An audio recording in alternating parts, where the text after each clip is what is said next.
A Stanek sa tak smial, že až plakal. A to je všetko. A to je všetko. Nič, ale my sme už boli Ale my sme boli takí rozkokošení, že to tam veľa toho netrebalo. Ale teraz si myslím, tak, no teraz, no smej sa teraz. To teraz neviem, bo my si nie sme rozbití. Dobre, Vikina, poď. No. Niko. No. Mira Čuriková, počte. Oh. No, dobre. Dobre. 8 a 4 rovná sa, učiteľka sa rozhodla po triede. Školský rok 2014-2015 sa začal a z jej prváčeniek vyrástli druháci. Tí narástli do výšky, iní zase do šírky. Názvy mi prospeli všetkým. Teraz na hodine počtov si učiteľka chcela preveriť, čo si ešte pamätajú a čo sa musia naučiť na novo. 8 a 4 už by mali byť všetky ruky hore. Ako na povel, vyleteli ešte vyššie tie, ktoré už aj predtým nič nemali. Ale deti, veď mi oči vyškrabete. 8 a 5, Peťo? Učiteľka dala chlapčeka do hrude. Ten vyskočil a stačil zakričať 13. Učiteľka začudovane pokrútila hlavou.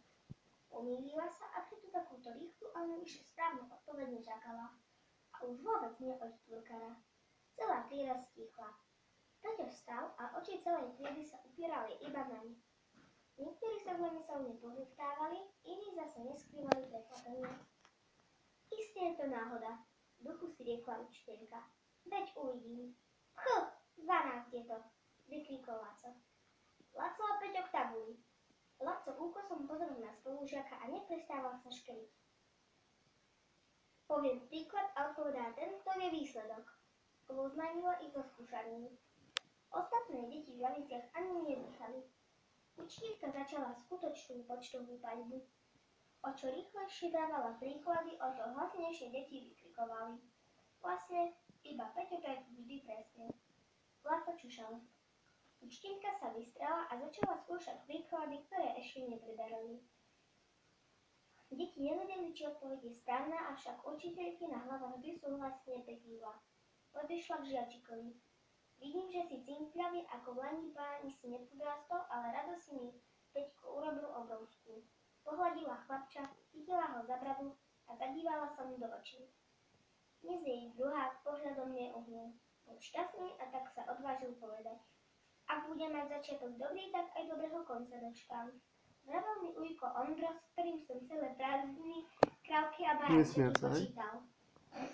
Tak ho odo mňa pozdraví, iste aj on bude mať radosť. A odkáž, že mu ďakujem za svetového počtára. Prvá známka v Peťovej žiackej bola obrovská červená jednička a deviatku učiteľka napísala.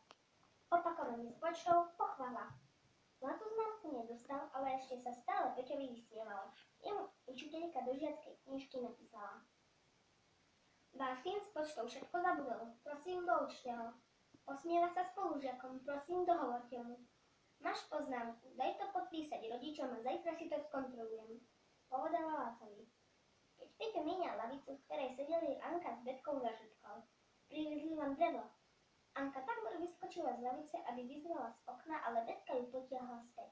Čo je? Ešte nezvonila. A tak sa smutná duhačka posadila. Ruky za chrbtom jej zdreveneli. Rada by domov, ale už z toho začala hlavka bolieť. Anka, je ti zle? Učiteľka sa na ňu starostlivo zadívala. Si biela a nekrieda. Ideš sa trochu prevetrať a zajdi si domov pre aspirín. Betka, chod s ňou. Dievčatka rady poslúchli. Pred Ankyným domom sa belela kopa svetlých, dlhých i krátkych dostičiek. Mama ich práve ukladala do fúrika, keď zazrela druháčky. Zasa hlava, v kuchyni je tabletka, vieš, kde ju nájdeš, pýtala ich. A vezmi si len polovičku a niečo si zjedz. Stále vravím, že to z toho, ako málo jedávaš. Nemám pravdu, Betka, iba hlavka nebolí, však? Nie, teta, Betka na tom. Ale ja som zostala hladná a to drevo tak krásne vonia, že by som sa najradšej doň zahýzla. Tak počkaj, radšej vydrž, aby si nevylomila nový zúbok. Mama prestala nakladať, vzala števka na ruky a pobrala sa pripraviť im desiatu. Aj na školskom dvore si žiaci pochutnávali na chlebíkoch. Bola veľká prestávka. A teraz hýbaj do školy, ešte máte 2 hodiny. Ale keď tá hlavka ma ešte stále pobolila, nie celkom presvedčivo zakričala Anka. Keď iba trošičku, do obeda to určite ustane.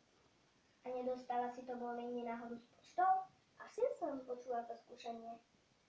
Nie. Zboru volali kamarátky, odpovedal iba Laco a Peťo. Začali jedna druhú prekrikovať. A Laco sa mu vysmieval a Peťo všetko vedel. On naozaj vie všetko. Učiteľka povedala, že je dobrý počtár. Nie, povedala, že je svetový. Opravila Betku Anka a pokračovala. Vedel aj to, že nám drevo priviezli. Pošetol mu to. Nanka spozornila. A teba hneď začala hlava hovoriť, že mám pravdu. Anka zahambene sklonila svoju boľavú hlavku. Mamka ju odhalila. Betka do nej drgla lakťom. Je to pravda? Anka nebadane prikývla. Avšak Betka si toho nevšimla a tak dodala. Kto mlčí, ten svedčí. Neboj sa nič, dostane niečo aj pre teba. Sa na to všetko aj tak neodpracem, utišovala dcérku mama. A Betka nám pomôže. Nie?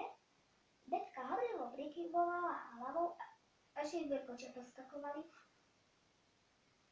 A teraz hýbaj do školy. Ujo školník už odzvonil koniec prestávky.